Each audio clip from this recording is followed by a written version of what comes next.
culture development.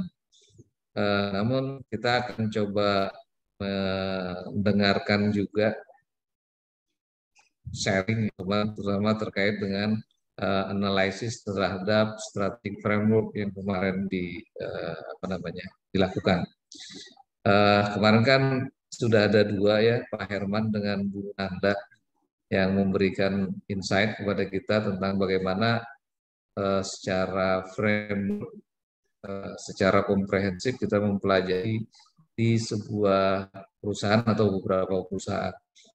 Nah, hari ini siapa yang rencana akan menyampaikan? Boleh saya, Pak Dokter? Oh, Mbak June. Terus yang kedua nanti? Saya boleh, Pak Dokter? Ya, saya, oke. Pak Cyril, oke. Oke, silakan Pak. Sebelum Pak Cyril. Pak, PPT saya masih punya sedikit masalah. Sekarang saya memperbaik. Nanti saya akan, baik. Kalau gitu nanti dengan Oke, silakan. Sini, silakan. Bismillahirrahmanirrahim. Terima kasih Pak Dr. Suprim untuk waktunya. Saya mencoba mempresentasikan, namun mohon maaf sebelumnya saya mungkin terlalu simpel ya, tidak begitu meluas seperti yang sudah dipaparkan oleh Pak Jerman juga Ibu Nanda. Mohon diberikan masukan nanti ya. Baik, saya mencoba memaparkan mengenai framework strategi manajemen. Ini merupakan tugas mata kuliah ketiga di mata kuliah manajemen strategi. Saya mengambil contoh perusahaan multinasional yaitu di PT Unilever Indonesia yang merupakan perusahaan yang sudah cukup besar. Jika dilihat dari item produknya tentu sangat dengan Unilever ini item produknya sangat banyak. Ada juga food dan juga non-food. Kemudian ada gambar daun teh, ini juga melambangkan kesejukan gitu ya, kesehatan. Kemudian juga ada lambang bibir yaitu kecantikan, dan ini sangat semuanya mengajak saya kebetulan tidak hafal. Kemudian seperti Pak Dr. Suprim sempat sampaikan juga mengenai visi misi, jika kita lihat dari Comprehensive Strategic Management Model ini merupakan titik awal pada setiap organisasi sebelum melakukan step-step berikutnya. Kemudian visi misi Unilever yang sempat saya pelajari juga adalah visinya adalah to become the first choice of consumer, customer, and community, yaitu mampu menunjukkan gambaran tentang apa yang harus dicapai perusahaan dalam jangka panjang, yaitu memenuhi kebutuhan konsumen, pelanggan, juga masyarakat pada umumnya. Ini menurut Uhdawati. Kemudian jika dilihat dari misinya, yang ada di Unilever ini adalah terbaik dan pertama di kelasnya dalam memenuhi kebutuhan serta aspirasi konsumen, kemudian mitra terdekat bagi pelanggan dan rekan, meniadakan tanpa nilai tambah pada seluruh alur promosi, memberikan kepuasan kepada karyawan, kemudian berusaha mencapai pertumbuhan yang besar, untuk memberikan imbalan yang layak bagi karyawan dan pemegang saham, disegani karena integritasnya dan kepeduliannya terhadap masyarakat dan lingkungan. Saya lupa tadi menambahkan di logo Unilever juga ada lambang peduli terhadap lingkungan sehingga aman untuk lingkungan. Gitu. Kemudian jika dilihat dari Comprehensive Strategic Management Model ini, saya langsung masuk ke dalam eksternal audit. Di sini menggunakan analisa SWOT-nya, di mana kita bisa mengetahui peluang atau opportunity-nya apa jika dilihat dari eksternalnya, kemudian ancaman atau threat-nya apa. Itu kalau dilihat dari peluang, stabilitas ekonomi yang relatif baik. Kemudian tingginya kepuasan konsumen. Orang kadang mindsetnya adalah produk Unilever itu baik. Bahkan sebelumnya jika produk akan menjadi produk bagian dari Unilever, kemudian diambil oleh Unilever, ratingnya naik gitu. Kalau saya pelajari, salah satunya adalah contohnya kecap Bangau. Dulunya bukan produk Unilever, setelah diambil alih menjadi bagus penjualannya. Kemudian tingginya tingkat ketergantungan akan produk konsumen. Kalau ancamannya dari eksternal adalah kenaikan biaya bahan baku dan bahan kemasan. Terlebih kondisi seperti ini, perusahaan atau organisasi tentu harus benar-benar lebih selektif ya, kemudian bagaimana lebih efektif dan efisiennya. Kemudian tidak stabilitasnya nilai tukar rupiah terhadap mata uang asing ini juga ketergantungan sekali dengan perekonomian negara Indonesia saat ini. Kemudian produk pesaing dengan harga lebih murah. Banyak sekali kompetitor dari Unilever yang menyediakan produk-produk yang harganya di bawah Unilever. Untuk kualitasnya mungkin kita tidak bisa bandingkan apa namanya apple to apple ya dengan produk Unilever ini. Karena sudah sama-sama gitu. Kebetulan saya juga menggunakan produk Unilever. Kemudian dari internalnya kita lihat itu iklan produk yang menarik. Jika kita lihat di televisi, iklan produk Unilever ini sangat menjual, membuat mereka yang melihatnya merasa ingin mencoba gitu. Produk iklan itu bagus. Ini salah satu strategi yang penting. Kemudian memiliki tim dedikasi yang terampil, pengalaman dan kegiatan pemasaran juga cukup ada. Kemudian bahannya kinerja organisasi tidak efisien. Strategi harga yang bersaing itu yang merupakan kelemahan dari internal. Kalau kita bedah lebih dalam mengenai strategi promosinya, yaitu ada advertising, yaitu memanfaatkan media periklanan seperti tadi ya, radio, televisi, ataupun iklan, spanduk, dan lain-lain yang ada yang kita temuin di umum seperti itu.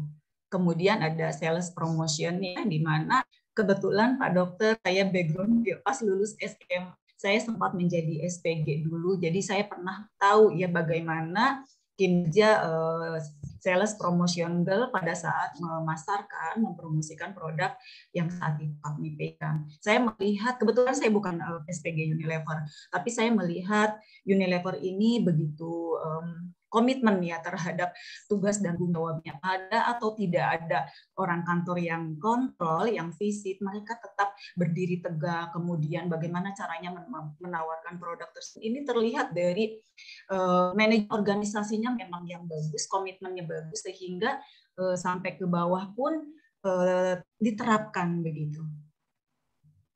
Kemudian melalui promosi direct marketing atau promosi yang secara langsung. Kemudian ada promosi melalui personal selling, ini juga dilakukan oleh Unilever, kemudian melalui public relation dengan website yang saat ini kita memang sangat mengandalkan teknologi, ini bisa dijadikan alat. Kemudian kita masuk ke balance scorecard-nya, jika dilihat dari aspek balance scorecard ada 4 ya, ada finance, proses, learning and growth, dan customer. Kalau untuk di Unilever ini yang saya pelajari ada perspektif keuangan, perspektifnya harus menjadi perhatian penting karena menunjukkan kinerja manajemen, terutama kepada pemilik saham dan berkepentingan. Menurut Kaplan Norton dalam Orisa Satifan 2016 ya, tahapan itu terdiri dari masa pertumbuhan atau growth, kemudian tahap pertambahan atau bertahan atau sustain, kemudian ada panennya. Kemudian perspektif pelanggan, di mana menganalisa kepuasan pelanggan berdasarkan segmentasi pasar. Unilever ini sangat konsen sekali terhadap kepuasan pelanggan. Mereka akan mencari tahu dari produk tersebut kekurangannya di mana. Pada saat mereka sudah mendapatkan outputnya, mereka akan merubah atau ada improvisasi bagaimana nih produk ini akan menjadi lebih baik. Kemudian perspektif proses dan bisnis internal. Ini ada proses inovasi, kemudian operasi, dan proses pelayanan purna jual. Berikutnya ada perspektif pembelajaran dan pertumbuhan. Jika dikaitkan dengan organisasi, mereka akan mengacu terhadap kuasa para pekerja, karena para pekerja ini merupakan aset. Jika mereka puas, tentu kinerjanya pun akan meningkat. kemudian retensi pekerja dan produktivitas dari pekerja itu sendiri. Dan ini untuk daftar pustaka yang saya ambil. Seperti itu Pak Dr. Supri, mohon bimbingan dan arahan. Terima kasih. Assalamualaikum. Terima kasih Pak Yuningsih. Ini menurut saya poin penting nih di Unilever ini yang sebenarnya bisa kita analisis, kita kaji. Ya, pertama appreciate buat Mbak Yuningsih karena banyak hal yang terkait experience juga bisa menjadi tambahan informasi ya untuk menjadi knowledge kita. Sering kita mengabaikan experience ya, tapi saya melihat tadi apa yang disampaikan ternyata Anda cukup jeli mengamati apa yang terjadi, kemudian memasukkan di dalam kerangka itu. Ini penting ya. Jadi misalnya gini, ketika kita bicara aspek logo saja gitu, walaupun kita sering mengamati bahwa ya logo itu bagus, cuma dari kacamata kita melihat, oh ya kita lihat tampaknya bagus gitu ya. Tapi Anda katakan bahwa ada filosofi di situ gitu, dari sebuah logo gitu ya. Nah ini justru filosofi itu inti dari proses yang dilakukan oleh perusahaan, terutama kalau kita mengaitkan nanti dengan mission ya. Mission itu ingat ya waktu itu mission itu mengandung banyak filosofi di situ sebenarnya. Filosofi berbisnis. Itu yang pertama. Kemudian yang kedua, catatan saya itu adalah kaitan dengan linknya antara mission dia dengan proses melakukan evaluasi. Ya, di ujung itu kan ada evaluasi ya. Salah satu evaluasi sama juga kemarin dijelaskan oleh Pak Baksa, Bunanda, itu adalah menilai performance dari berbagai sisi, gitu ya. Nah, di situ yang menurut saya menarik itu soal kepuasan pekerja. Jadi dia cantumkan itu di dalam mission, tapi dia tidak lupa bahwa di dalam pengukuran terhadap kinerja juga ukur itu gitu. Konsistensinya kadang-kadang suka tidak terjadi gitu loh. Mungkin dia sudah perusahaan besar ya, jadi link ini pun juga kelihatan gitu ya. Apa yang ada di mission itu ada di pengukuran. Harusnya memang begitu. Setiap ada yang ada, misalnya konteksnya gini lah. Di mission ditaruh growth gitu ya. Taruh growth. Maka kemudian bagaimana perspektif gitu ya yang terkait dengan itu. Itu kelihatannya sederhana, tapi konsistensi itu justru memang kita perlukan dalam atau menganalisis sebuah perusahaan. Kalau teman-teman melakukan ini yang nanti sebagai seorang strategik analis gitu ya. Itu Pak Herman saya sudah melakukan itu ya. Kalau saya dulu suka menganalisis di marketing, makanya saya waktu itu disertifikasi punya yang namanya CMA. CMA itu adalah Certified Marketing Analyst, gitu ya. Saya sih pengen ambil manajemen analis, tapi menurut kenapa? Certified Business CSBA. Ada CSBA, ya. CSBA, ya. Itu dari Academic Project Management. Dari Project Management CSBA. Ya. Ya karena sebenarnya menarik aja buat saya gitu ya. Kalau marketing sama bisnis strategi bisnis. Nah ini yang diperlukan. Kita sedang dalam proses melakukan gitu. Makanya kalau teman-teman sudah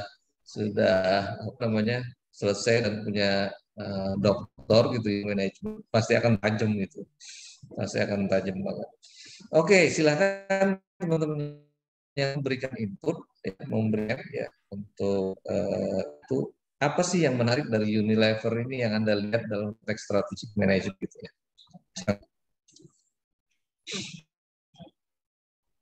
Siapa yang mulai duluan? Cyril, you have any comment for Nengsi presentation on the strategic management in Unilever? Unilever is a very big company. No, I don't have.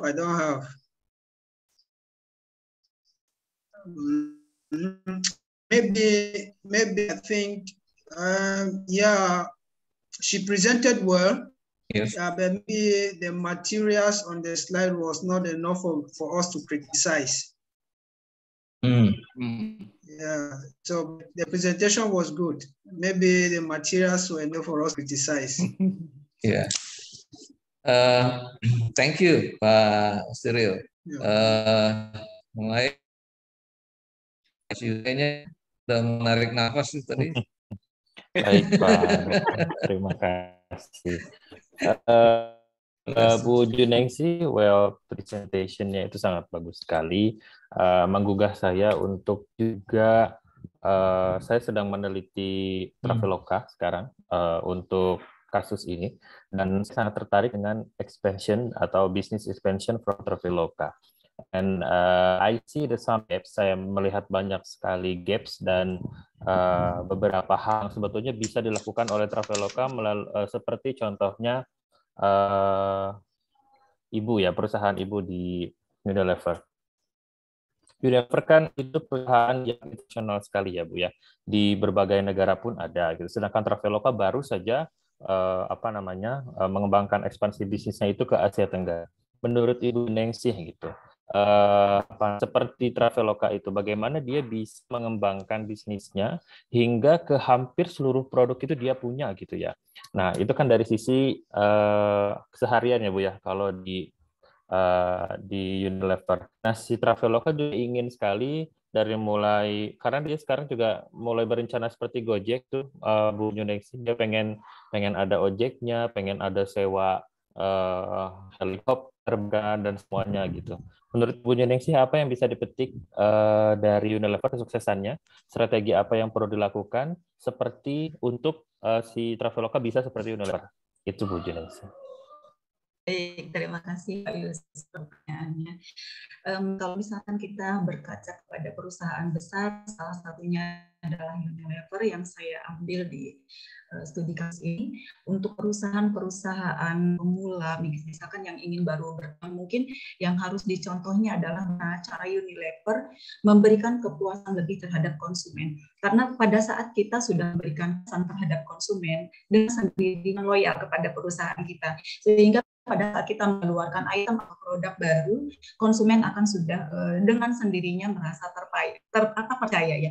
Karena begini Pak Yusuf, masyarakat Indonesia ini cukup susah ya. Contoh misalkan pada saat mereka puas dengan satu produk, mereka akan cerita ke 3 orang saja gitu. Tapi pada saat si konsumen merasa tidak puas, mereka akan bercerita kepada 7 orang. Nah ini tentu akan kita hindari, bagaimana kepuasan itu mereka bisa sharing kepada orang lain sehingga orang lain mengikuti jejaknya itu mempergunakan produk kita. Kemudian kalau untuk Traveloka benar bisa saja dikaitkan dengan kondisi dan keadaan saat ini, bagaimana caranya mengutamakan kebutuhan masyarakat luas dengan cara, saya contoh dari yang Bu Nanda sempat present ya, bagaimana Shopee.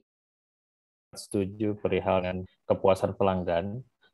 Jadi sebetulnya kalau misalkan perusahaan asal Indonesia yang ingin ekspansi bisnis ke negara lain, itu berarti untuk mencapai sisi kepuasan itu adalah mengenal budayanya dulu ya Bu Junengsi ya. Kita mengenal budaya masyarakat sekitar sehingga strategi yang kita lakukan itu berarti sesuai dengan itu ya. Berarti bisa jadi melalui SWOT atau PESTEL dan lain-lain ya Bu Junengsi. Kembali lagi ke framework.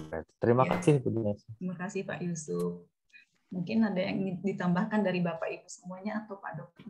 Kan bebas. Saya juga setuju bahwa customer satisfaction itu ini kan Unilever adalah lebih kepada perusahaan produk. Oke. Sementara tadi yang dianalisis oleh itu adalah Jasa. services, mostly gitu ya, services.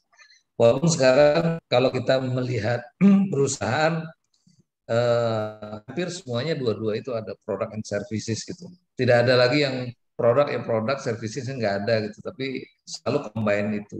Tinggal seberapa besar kekuatan bisnis produk dalam artian fisiknya gitu ya. Antara dua hal. Tentu nanti akan ada hal yang berbeda dalam konteks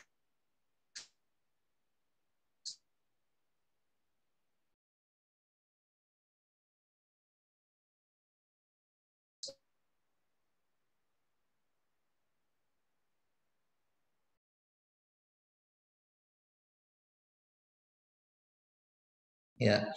Itu adalah perceived values-nya yang dibentuk antara si Traveloka sebagai perusahaan atau dalam konteks sebagai sellers-nya gitu ya, dengan customer sebagai buyers-nya. Dan itu biasanya akan tercipta values itu dalam konteks co-creation namanya, value co-creation. Jadi kreasi values yang diciptakan bukan hanya oleh si ini, tapi juga oleh si buyers-nya, gitu ya. Oke, itu konsep dua itu yang perlu dipahami. Jadi satu, orang dulu melihat, saya nambahin ini ya dari yang Junaidi tadi tentang kepuasan, kita sepakat kepuasan. Nah, kepuasan ini didorong oleh sebenarnya aspek ke values-nya. Jadi apa yang dinilai oleh dia. Kayaknya creation values itu dilakukan oleh berdua sebenarnya gitu. Kalau dalam konteks perusahaan jasa tadi itu gitu ya. Ya contohnya aja deliveries-nya aja lah gitu ya. Deliveries itu kan si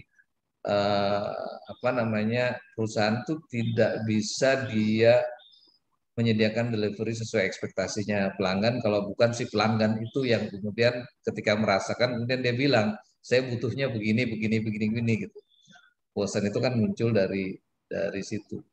Nah, ada yang istilahnya itu kan values-nya itu ada values exchange misalnya, itu yang selama ini kita rasakan. Jadi seolah-olah dia kasih kita values, kita kasih suppliers, kemudian buyers tinggal menerima values itu gitu. Ya, kemudian muncul ke yang namanya value in use gitu kan. Value yang dirasakan si ini. Nah, dari konsep itulah orang sudah mulai meninggalkan konsep dua itu masuk ke yang namanya co-creation, value yang di-creation berdua gitu. Ya, makanya di konsep-konsep model bisnis gitu ya, selalu ada kemudian muncul satu yang namanya value proposition. Ingat ya, kalau Anda nanti mempelajari bisnis model canvas gitu ya, itu selalu ada yang namanya value proposition. Nah, itu mungkin memperkuat, menambahkan Pak Yusuf tadi, cari value proposition yang pas. Thank you, bagus sekali ya. Terima kasih, Prof. Masih ada? Kalau tidak ada, kita akan pindah ke Pak Arief. Oke, kita kasih plus dulu. Thank you, sharingnya bagus sekali. Silakan Pak Arief Teguh Nugroho. Baik, terima kasih Pak Dr. Suprin. Selamat siang teman-teman semuanya. Mohon izin mau sharing sebentar untuk.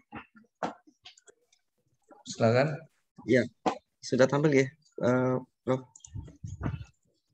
Sudah jelas. Sudah ya. HM Sampurna, keren. Iya. Ya, mohon izin untuk menyampaikan manajemen strategi di perusahaan PT HM Sampurna. Ini mungkin ada beberapa yang masih kurang, nanti mohon juga diberikan arahan dan bimbingan dari Pak Dr. Suprin ya, dan teman-teman yang lain. Ya, sebentar ini. Slide ya, sebentar. Oke, gini. Ya, Bismillahirrahmanirrahim. Ini untuk PT HM Sampurna logonya. Jadi ada tiga tangan ya di sini. Jadi di sini sudah masuk ke dalam visi misinya. Visinya cukup lumayan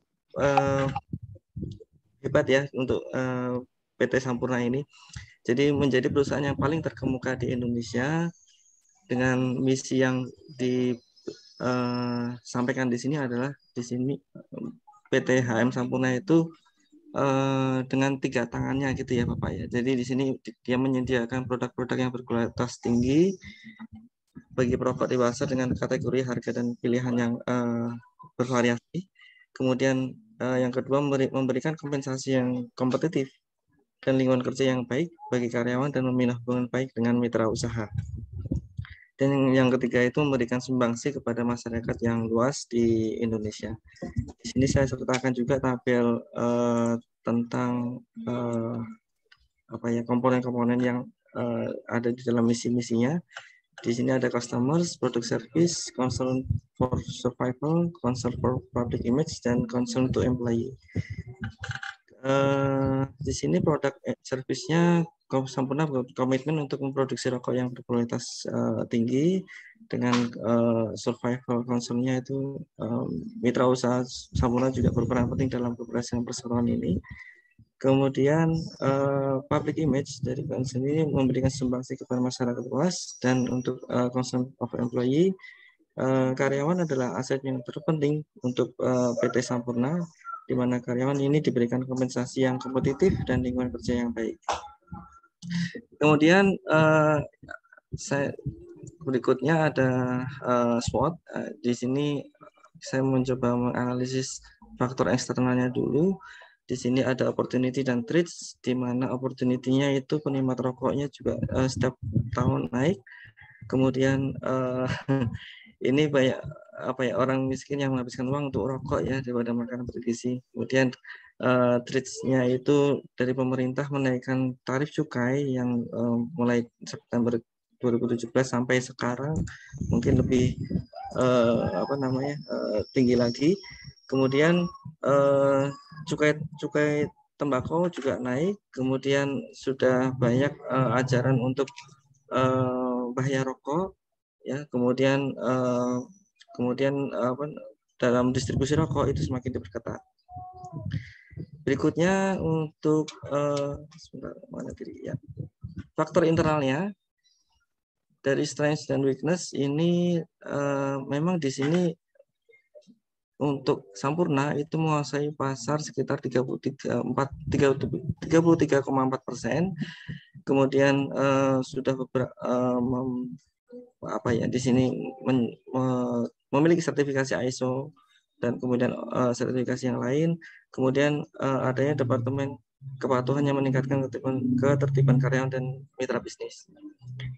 Untuk weakness-nya di sini kelemahan ternyata produk di Sampurna ada beberapa produk yang tidak diminati oleh pasar internasional.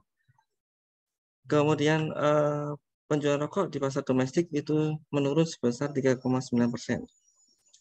Dan laba perusahaan pada tahun 2016 menurun ya di sini ya sebenarnya. Dan beban pokok penjualan meningkat sebesar 0,7%. Dan di sini saya sampaikan juga strategic advantage profile di internal area, ada di marketing, research and development, operation, corporate, dan finansial.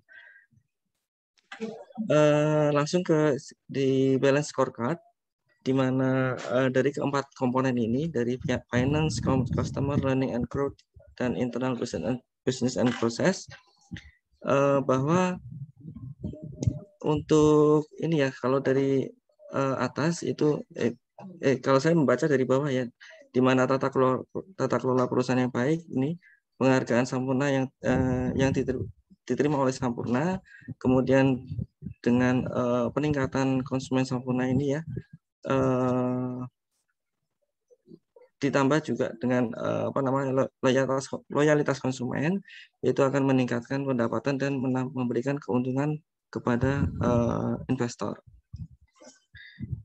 ini ada beberapa strategi ya dalam meningkatkan dari penjualan. Dari segi iklan, beberapa diferensiasi yang diberikan oleh PT HM Sampurna, iklan-iklan yang menarik, tapi ternyata juga banyak yang berminat, gitu Bapak.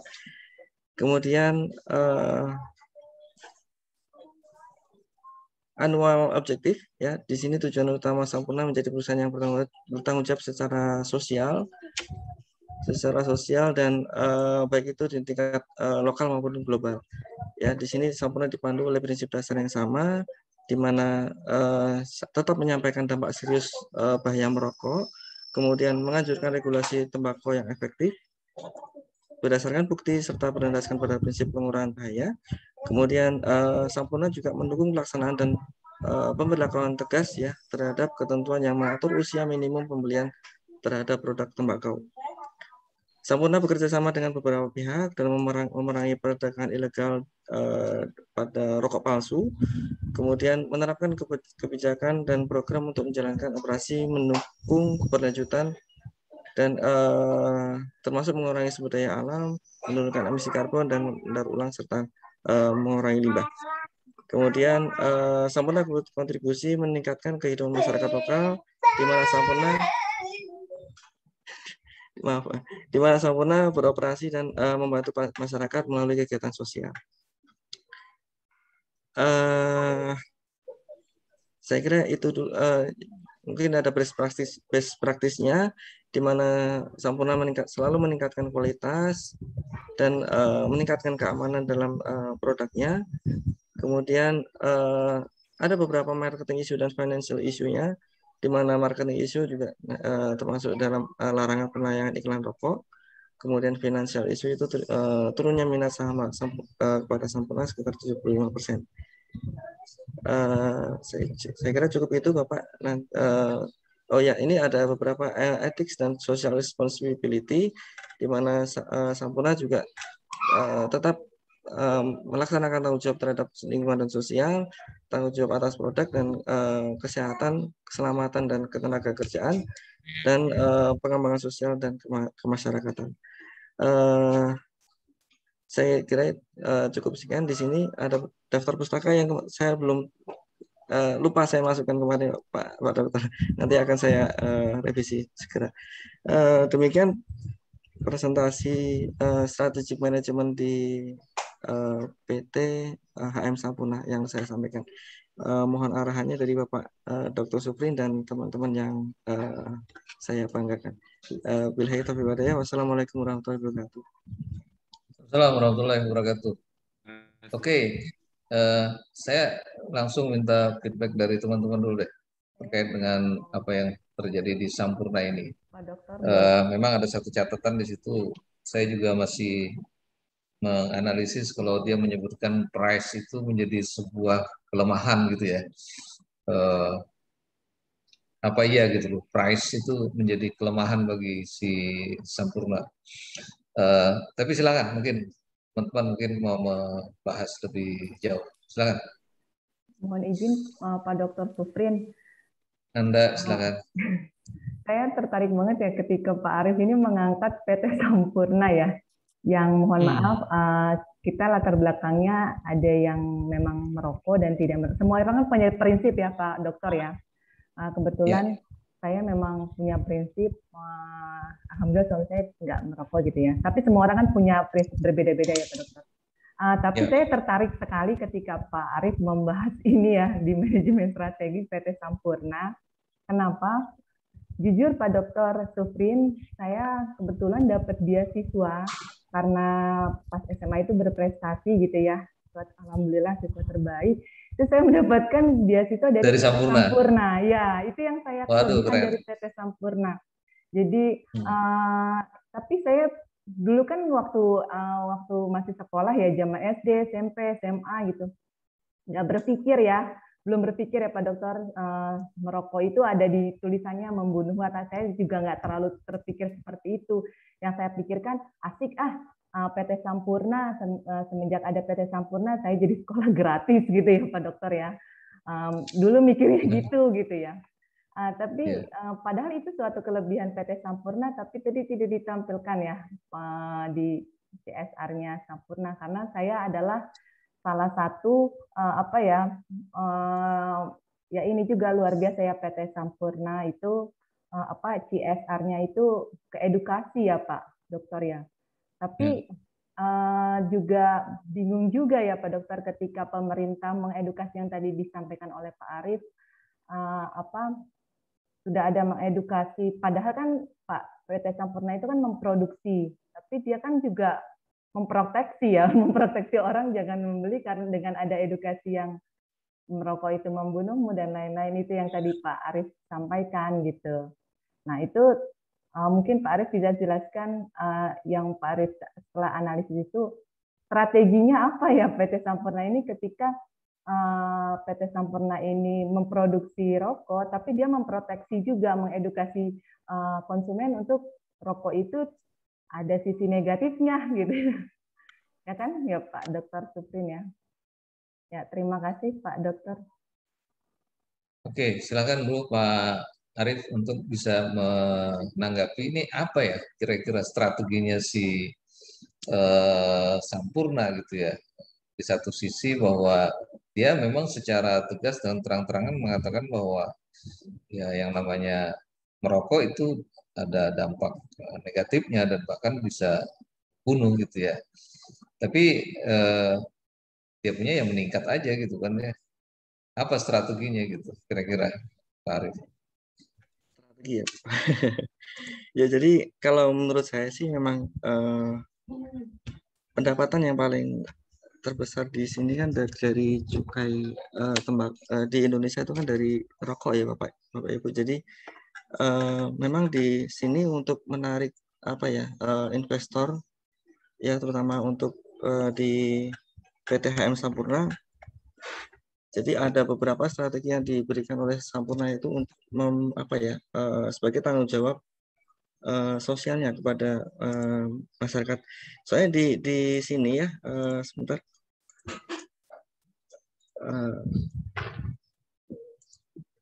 Di misi yang diberikan oleh PT HM Sampurna yang nomor 3 ini memberikan sumbangsi yang besar kepada masyarakat luas. Mungkin di sini kalau menurut saya sih termasuk di dalamnya bahwa nggak hanya Sampurna aja ya Pak ya. Jadi kemarin anak saya juga ikut beasiswa PT Jarum, itu juga alhamdulillah belum rezeki jadi belum keterima. Tapi di sini memang beberapa perusahaan rokok yang di sini memberikan sumbangsi yang besar itu kepada masyarakat luas, terutama melalui beasiswa gitu. Menurut saya sih begitu, Bro. Atau mungkin ada yang bisa menambahkan? Iya. Boleh? Baik, ya, silakan Pak, monggo. Oke. Mohon izin ya Pak Dok. Mohon izin Pak Dok.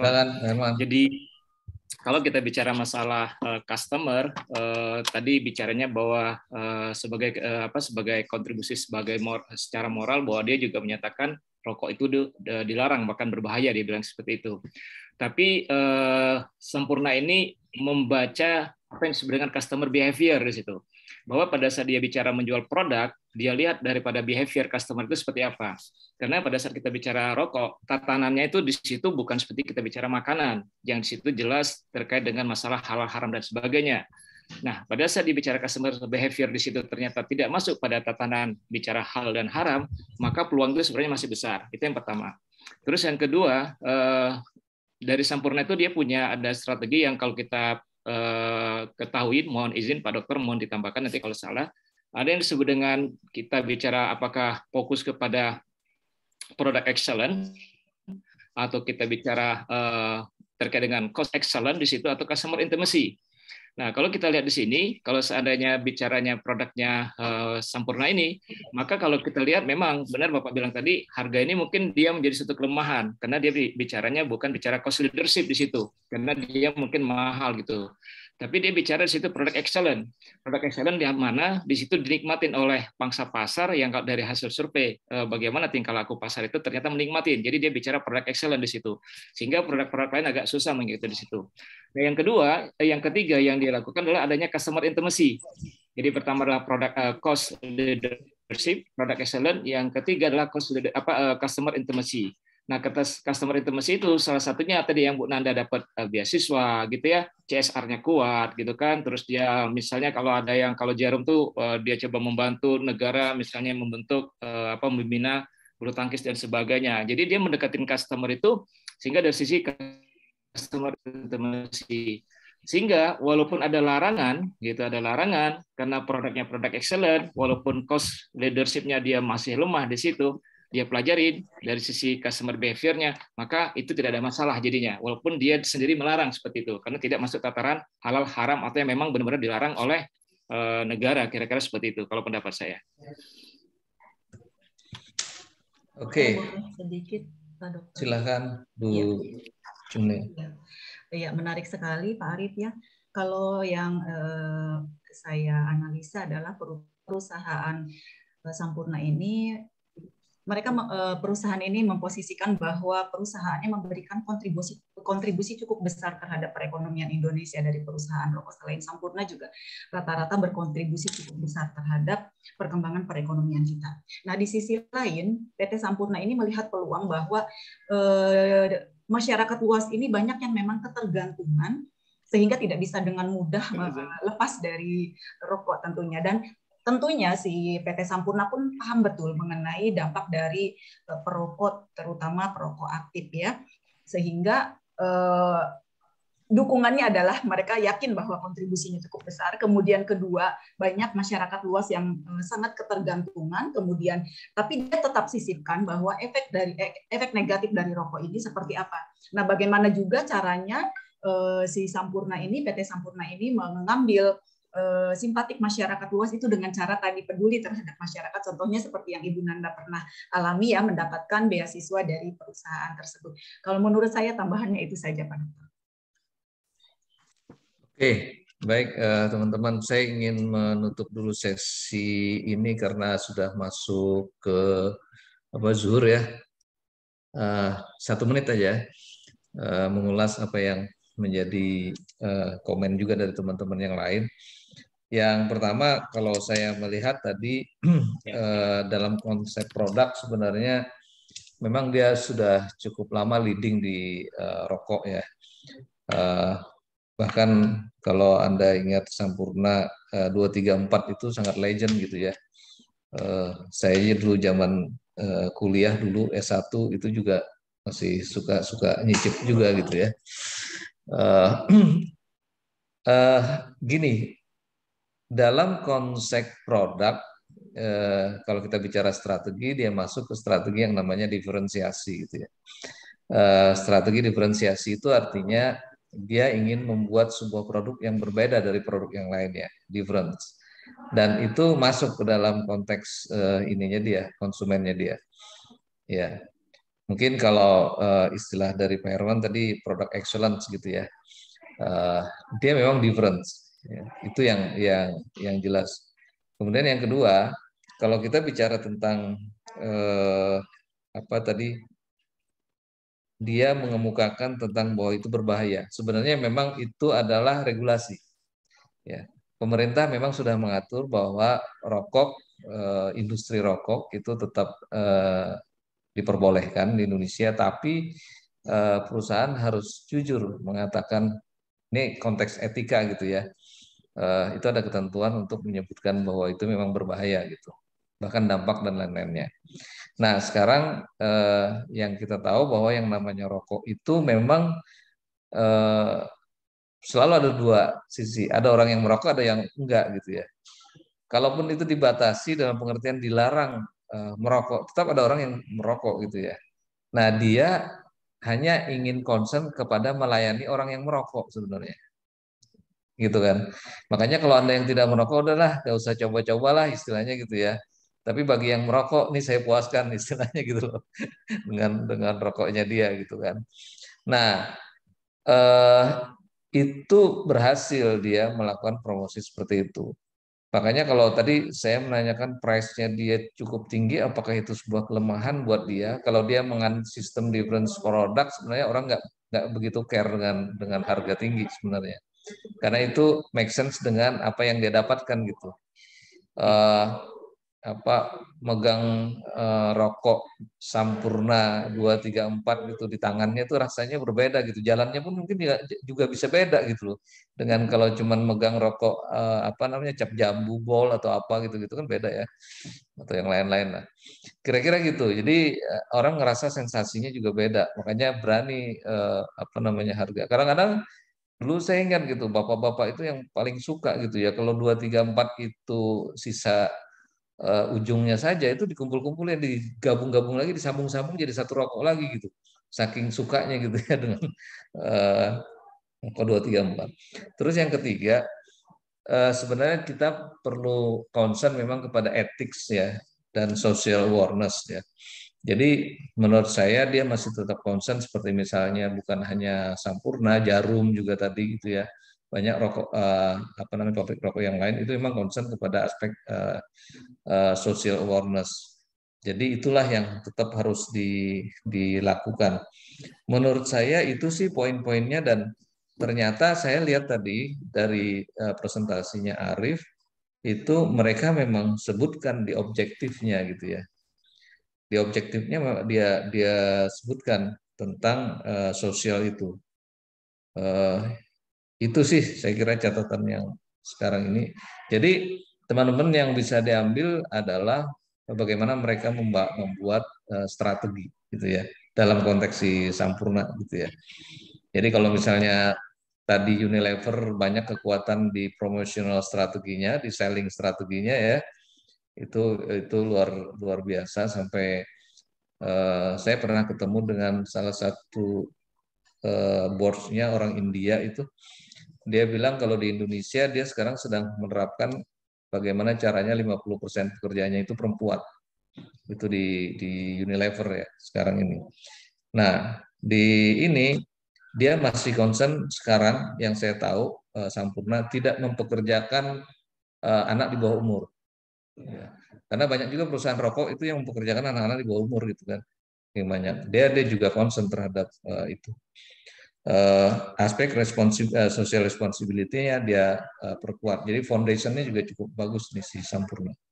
Itu saya kira kita kasih applause dulu buat Mas Arif. Terima kasih, Bro. Terima kasih. Ya, kita jam berapa balik? 12 lewat. Ini berapa sih? 12:10. Kita break zuhur dulu sebentar. Jam berapa kita kembali? 12:10 ya? Oke. Ya. Baik, terima kasih. Kita break dulu sebentar. Salat zuhur. Ya, terima kasih, Bro.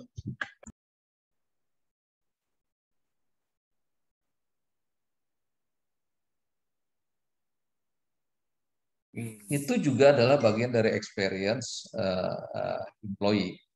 Ya. Ada yang disebut dengan dominant culture. Ya. Organizational culture itu merefleksikan sebenarnya konsep integration dan dominan. Integration artinya organizational members, artinya orang-orang yang berada di organisasi itu as directed by the leaders. Di sini penting untuk melihat bahwa leaders itu punya peran gitu ya. Peran untuk apa? Menghasilkan cohesiveness, harmoni, dan lain-lain. Maka muncullah integration dari yang disebut dengan integration perspektif. Ya. Lebih jauh lagi ada yang disebut dengan dominant coalition. Ini biasanya adalah individual atau grup yang punya power gitu ya, dan punya pengaruh di dalam organisasi yang dapat mempengaruhi orang lain juga gitu ya. Nah, disinilah yang perlu kita cermati dalam konteks dominant culture. Saya dulu pernah di sebuah korporasi itu ada HRD director gitu ya, yang sangat dominan, yang kemudian bisa mewarnai dari bagaimana perusahaan itu di dalam konteks membangun apa namanya performance. Ya, orangnya sangat proaktif, orangnya sangat apa namanya memberikan inspirasi, punya knowledge yang cukup bagus dan segala macam. Itu bisa membangun sebuah yang namanya dominant coalition. Ya, jadi ada yang mengatakan juga begitu leadersnya berganti, maka culture-nya juga berganti gitu ya. Dan ini sangat tergantung pada seberapa jauh perusahaan itu lebih memilih gitu ya untuk pada culture si pimpinannya atau bukan, gitu ya. Nah, di luar itu terkait dengan culture ada lagi yang lebih detail yang disebut dengan subculture. Ya. Jadi subculture ini ada yang disebut dengan pluralis view di dalam organisasi, ada subculture, ada strong subculture. Nah, Anda bisa mempelajari gitu ya. Kalau misalnya misalnya di dalam sebuah organisasi itu ada grup, kemudian ada tim gitu ya. Subculture itu lebih unik lagi gitu karena dia merupakan value-values atau filosofi yang ada di dalam sebuah grup ya. Dan memang subculture itu diperlukan di dalam organisasi, biasanya dia akan memperkuat culture-culture yang ada.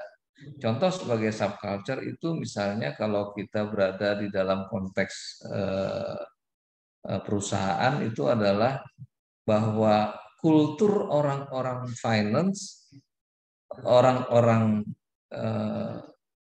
marketing, apa yang Anda rasa berbeda? Orang finance, orang marketing di grup marketing gitu ya, dengan di grup orang finance gitu, apa yang dirasakan berbeda di situ? Kalau finance lebih concern kepada efisiensi, kalau marketing lebih concern kepada keefektifan. Iya, itu kan kayaknya sudah ngebentuk gitu loh. Jadi tantangan buat seorang leaders juga adalah bagaimana menyatukan teman-teman gitu ya.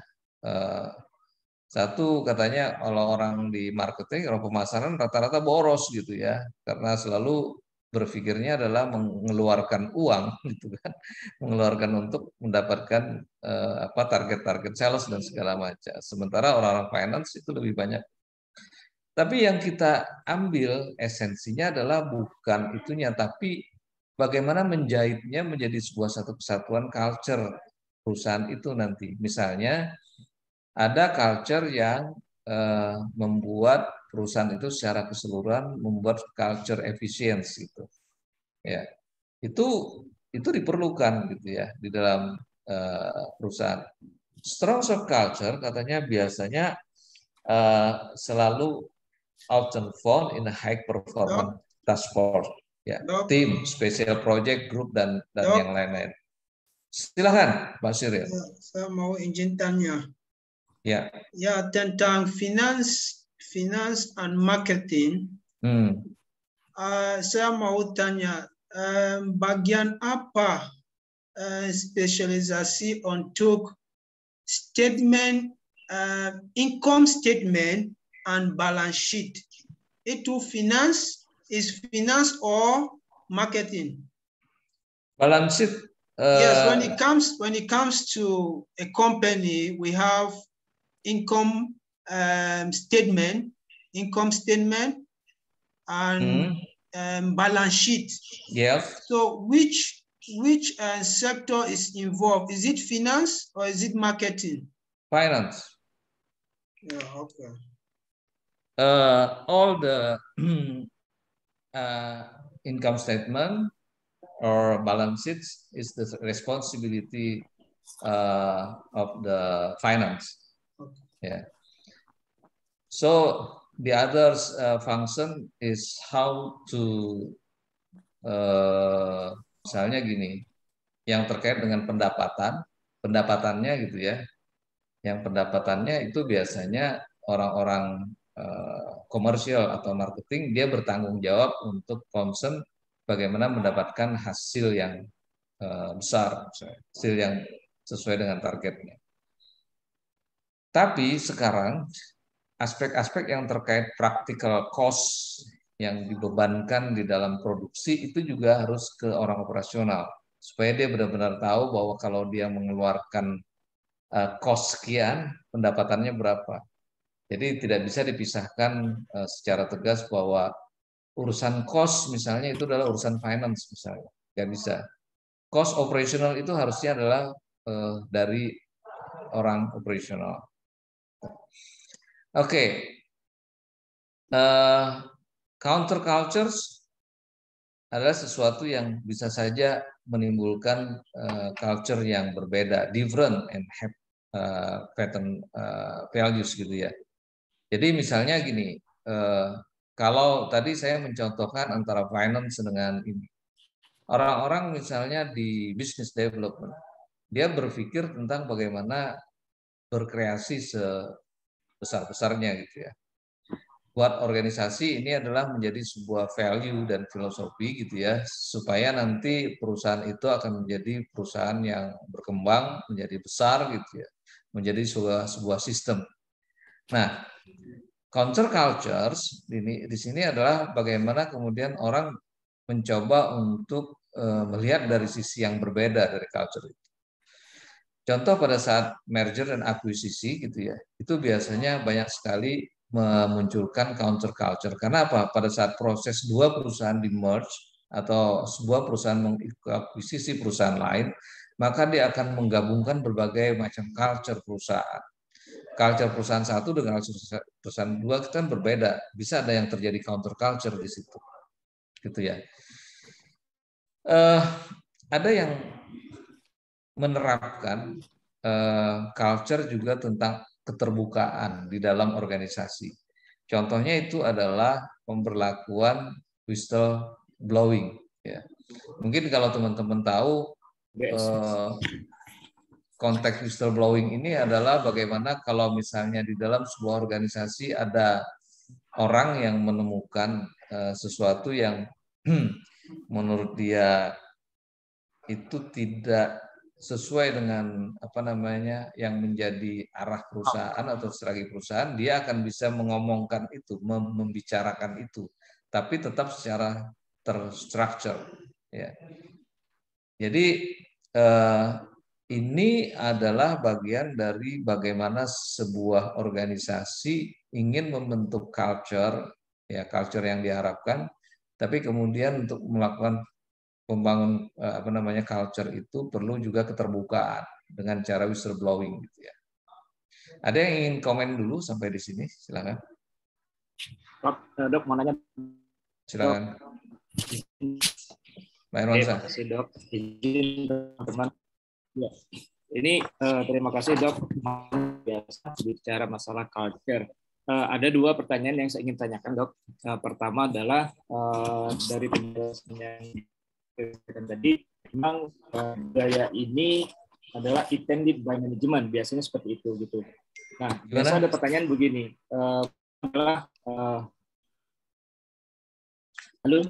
halo, ya, terputus-putus Pak. Putus-putus ya. Ya. Ya, oke, kalau lagi. Jadi kalau terkait dengan masalah culture ini, umumnya banyak kalau kita dilihat di organisasi itu adalah intended by management. Jadi memang manajemen yang sengaja membuat budaya itu gitu seperti itu. Nah, timbul pertanyaan adalah pertama adalah bagaimana kita bisa memastikan bahwa budaya perusahaan yang kita miliki sekarang ini memang apply, memang cocok untuk kondisi kita saat ini. Terus yang kedua adalah bagaimana caranya mempertahankan culture yang sudah ada ini dengan walaupun orang itu berubah, karena biasa saja per 4 tahun atau per 5 tahun berubah, yang dikhawatirkan nanti culture ini berubah. Nah, itu bagaimana mempertahankannya seperti itu. Nah, terus yang ketiga adalah yang merger tadi. Jadi saya lihat itu kan seperti maaf ngomong Skopindo, ada lagi BKI, terus ada lagi apalagi namanya satu lagi Surveyor Indonesia. Itu kan ada 3 culture itu. Nah, bagaimana caranya kita mengakomodir atau membuat satu kesepakatan sehingga budaya mana yang kita harus buat, yang kita harus akomodir nih. Misalnya kayak Skopindo, BKI dengan Surveyor Indonesia nih, misalnya kayak gitu. Makasih Dok, mohon izin. Mohon maaf kalau ada yang salah. Ya, terima kasih. Ya, selalu kalau kita bicara tentang culture biasanya adalah apakah culture itu sudah ada pada saat itu, kemudian atau pada saat perusahaan dibangun, kemudian perusahaan membangun culture-nya gitu ya. Termasuk misalnya bagaimana memastikan kalau misalnya ini apply cocok enggak dengan kondisi yang ada. Nah, sebagai salah satu contoh misalnya ya ketika misalnya si Google menerapkan culture-nya yang seperti itu, culture learning, culture kebebasan berpendapat, culture menumbuhkan inovasi gitu ya, culture menghargai kompetensi orang, skill orang gitu ya. Dia sangat tentukan itu. Itu pada dasarnya memang dibentuk ya oleh manajemen. Ya, kerasa sekali. Ini adalah misalnya perusahaan-perusahaan family. Ya, biasanya perusahaan-perusahaan family itu culture awal yang terbentuk itu adalah sebenarnya culture dari family itu gitu. Karena dia menerapkan itu. Nah, sama dengan kalau di leadership itu adalah ketika kita membentuk culture leaders yang memang di awal. Nah, pasti pada saat pembentukan culture itu ada gap di situ, ada yang cocok, ada yang nggak cocok dan segala macam. Nah, biasanya untuk menentukan itu memang satu hal yang dilihat itu adalah performance dari perusahaan, gitu ya. Jadi kalau misalnya culture orang misalnya bekerja santai gitu ya, dengan culture orang bekerja dengan speed yang tinggi pasti akan beda gitu ya. Jadi pemastiannya itu adalah bagaimana kita melihat itu tetap dengan performance. Jadi leaders katanya punya empati, leaders punya feeling gitu ya. Maka dia harus bisa membedakan mana itu akan merusak, mana itu yang tidak akan merusak. Ya, memang sangat kualitatif di sini ya. Kuantitatifnya hanya bisa dilihat dari ukuran performance. Ya, tapi kualitatifnya itu yang selalu harus dilakukan perubahan. Nah, yang kedua, apakah kemudian orang berubah, kemudian culture-nya juga akan berubah? Potensi itu sering terjadi dan banyak terjadi. Ya, orang organisasinya berubah, orangnya berubah gitu ya, culture-nya berubah. Ya. Anda lihat aja gitu di perusahaan-perusahaan besar di mana leaders-nya punya kemampuan yang kuat untuk merubah, dia akan berubah. Ya. Nah, untuk misalnya agar itu tidak berubah, kalau sesuatu yang sudah benar kemudian tetap dilakukan, ini memang ada proses internalisasi. Kita tahu kan biasanya proses internalisasi itu ada yang disebut dengan proses deployment nilai-nilai. Jadi kalau nilai-nilai itu sudah muncul gitu ya dan disepakati, itu ada proses sosialisasi dan deployment ya. Maka pimpinan datang berganti itu akan tetap berjalan gitu. Karena kita sudah membuat itu menjadi mengurat mengakar di situ gitu. Contoh kalau di tempat saya dulu sejak awal pendirian itu kita punya sebuah nilai yang tidak di dalam kesepakatan tidak boleh dirubah. Itu adalah nilai-nilai integrity, nilai-nilai independensi dan nilai-nilai impartiality. Karena dia sebagai perusahaan pihak ketiga, the third party should be independent, impartial, dan integrity. Nah, siapapun kemudian leaders yang masuk yang berikutnya, dia harus pegang itu juga gitu ya.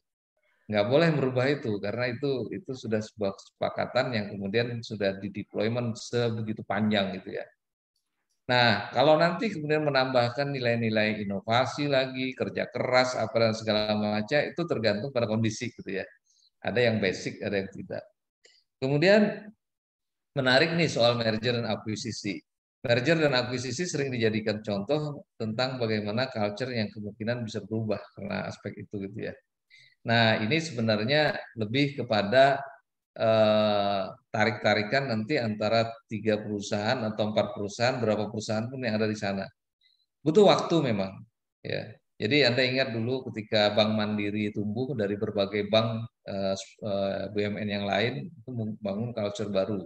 Dibutuhkan waktu untuk itu. Jadi interaksi dari 3 perusahaan itu akan sangat membutuhkan. Sama dengan ketika kita melihat sekarang ada merger perusahaan semen, ada merger perusahaan apa Pak, perbankan mungkin ya nanti ya. Tapi ada perusahaan bidang energi dan yang lain. Butuh waktu memang untuk melakukan itu. Makanya teman-teman yang di strategic management berprofesi sebagai expert di bidang change management lagi laku gitu ya. Jadi change management, culture change itu lagi laku berat tuh kalau teman-teman mau mendalami aspek expert di bidang culture change gitu ya. Sangat berat. Kira-kira sementara itu Pak Herman. Terima kasih banyak Pak Dokter. Pak Dokter, mohon izin. Silakan. Tanya sedikit terkait pertanyaan Pak Herman. Terkait budaya organisasi, Pak Dokter, kalau misalnya sekarang kan sedang tren ya Pak Dokter di organisasi itu pegawai itu yang kelompok-kelompok ya Pak Dokter. Misalnya karena saya pengalaman dulu sebelum di instansi sini udah pernah di 10 tahun lah di perusahaan lain itu ada bagaimana kita mengatasi suatu organisasi budayanya itu ya berkelompok-kelompok gitu Pak Dokter. Seperti contohnya misalnya ada kelompok senior gitu ya, kelompok menengah senior, menengah junior, pokoknya menengah gitu ya, tengah-tengah. Ada yang kelompok junior gitu yang kita suka hadapi di dunia organisasi ya Pak Dr. Suprin. Nah itu bagaimana menghadapi atau strategi manajemennya ketika dihadapkan suatu budaya organisasi yang senang berkelompok gitu loh Pak Dokter, dengan mengkastakan ini senior, ini junior, ini menengah gitu, kita ada 3 kubu lah kata kasarnya seperti itu Pak Dokter. Terima kasih. Oke, ya memang ada yang mengatakan begini, di dalam konteks membangun culture itu juga kita mesti lihat organisasi itu intinya adalah bukan sesuatu yang fisik atau tidak bergerak, yang tidak seperti tidak merespon gitu ya. Organisasi itu sebenarnya adalah sistem gitu. Yang perlu kita ingat bahwa organisasi itu adalah sebuah sistem. Nah, kalau sistem dia akan mengalir mengikuti perubahan, ya, mengikuti perubahan. Zaman dulu kita ingat bahwa orang-orang, saya ingat juga di perusahaan waktu saya zaman dulu masuk bekerja berapa 20-an, hampir 30 tahun yang lalu, itu orang sangat mengedepankan aspek senioritas, gitu ya. Jadi orang-orang yang baru-baru itu akan susah naik gitu ya, misalnya gitu ya. Nah, karena ini sebuah sistem gitu ya, maka manajemen itu bisa mendesain itu. Ya, misalnya mendesainnya itu adalah karena dia sebuah sistem, maka organisasi tidak lagi menganut kelompok-kelompok, tidak lagi menganut senioritas dan junior segala macam. Tapi kemudian apa? Nah, ini ada sebuah values yang harus dijunjung tinggi di dalam konteks human resources management, yaitu bahwa orang itu dihargai, ya, orang itu dihargai dari konteks kompetensinya dia, gitu. Orang itu dihargai dari konteks seberapa dia punya kontribusi atau peran, ya. Kemudian apa yang knowledge yang dia bisa share, misalnya yang seperti itu. Jadi itu nanti akan ketarik tuh yang model kelompok-kelompok seperti itu gitu. Ya. Jadi dulu misalnya di tempat saya itu juga kalau orang mau maju itu selalu bilangnya ikuti struktur yang ada. Tapi kalau ngikuti struktur yang ada itu kan panjang gitu ya. Kemudian dirubah oleh manajemen dengan memberikan penghargaan atau remuneration yang sesuai juga untuk orang-orang yang bekerja di keahlian gitu, di fungsional gitu ya. Sehingga orang nanti tidak akan selalu mengikuti jalur strukturalnya, tapi orang nanti akan kebagi mengikuti kepada jalur-jalur fungsional karena di sana juga punya potensi untuk karir bisa naik gitu. Jadi itu sistem ya, itu perubahan. Jadi wajar kalau ada organisasi yang masih melihat junior, senior, kemudian kelompok-kelompok dan segala macam gitu. Di situ tugas manajemen melakukan proses perubahannya, gitu ya. Dengan apa? Gimana? Ada juga gimana? Ya ada juga Pak Dokter yang saya lihat fenomena-fenomena sekarang tuh yang suka apa ya? Ya menjatuhkan gitu ya. Dikira saya ada gitu ya. Jadi di depan pimpinan ya gitu cari apa ya? Cari muka lah ya. Cari muka lah ya Pak Dokter. Nah itu strategi manajemennya itu kan budaya organisasi yang kurang sehat ya Pak Dokter ya. Yes. Itu yang tadi kita lihat di surface, di observable, bahwa ada kejadian seperti itu. Maka berarti ada values di dalamnya yang belum sinkron. Jadi share values-nya yang harus kita temukan. Nah, sekarang itu kan values yang ditemukan itu adalah orang melihat bahwa bekerja itu bukan dari senioritas, tapi bekerja berdasarkan kompetensi. Maka setiap orang yang mempunyai peningkatan kompetensi, maka bikinlah reward di situ gitu, bukan di tempat senioritas dan lain-lain. KPI. Terima kasih. KPI-nya juga harus clear, benar. Oke, saya mungkin akan akhiri dulu sampai di sini, gitu ya, untuk perkuliahan kita tentang culture. Nanti saya akan bahas sedikit di sesi berikutnya itu terkait dengan applying cultural analysis to work setting. Nah, ini menarik ya. Jadi bagaimana nanti melakukan settingnya di sana. Itu kita akan bicara tentang tadi yang stories, ritual gitu ya, simbol, kemudian juga values,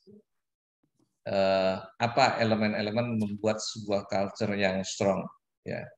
Kira-kira mungkin kurang lebih ke depan sekitar 30 menit di awal saya akan bahas ini dulu, karena nanti setelah itu akan masuk kepada culture change. Jadi kalau kita mau bicara culture change, kita tahu dulu konsep culture-nya gitu ya. Nanti mau merubah culture yang mana yang mau dirubah, apanya yang mau dirubah gitu ya. Baru kita nanti mau bahas tentang culture change, perubahan culture. Jadi saya perkuat dulu di aspek ini. Mungkin ada beberapa slide saya, kira-kira 10 slide lah di aspek ini, analisis culture. Saya akhiri dulu kuliah kita hari ini sampai jam 1 ini, karena saya akan lanjut lagi dengan ini. Nah, itulah kita di sini juga kayak sekarang lagi sibuk juga nih. Mungkin Mbak Nanda juga yang lain-lain juga ya, lagi bikin program kerja dan anggaran. Ini Pak Dokter, sekalian nyambi. Ini sebentar lagi mau ini materi instrumen prodi dari yang Dirjen Dikti itu, Ristek Dikti itu. Oh gitu ya. Program penggabungan itu Pak Dokter Severin, kampus kami lagi program penggabungan akselerasi. Ini dua ini Pak Dokter, 2 Zoom. Iya. 2 Zoom. Dari Dirjen Dikti, Ristek Dikti itu. Dirjen Dikti ya. Oke. Silakan dilanjutkan. Saya juga pindah lagi nih ke ruang sebelah jam 1. Tapi saya senang kita bisa saling berinteraksi, sharing ya, karena justru 2 arah seperti ini yang akan membuat kita jadi lebih mendapatkan lebih banyak, maksud saya, ketimbang hanya sekedar membaca dan membaca gitu ya. Itu juga bagus, tapi sharing itu jauh lebih memudahkan kita memahami.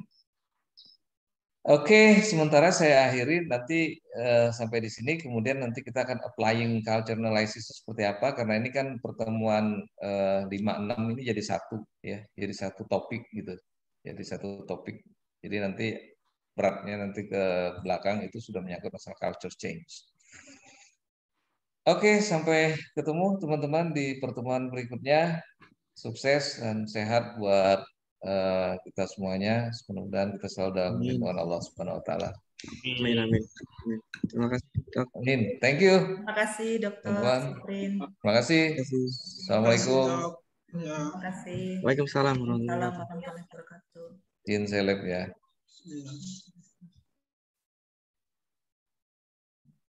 Terima kasih Bapak-bapak dan Ibu-ibu. Terima kasih.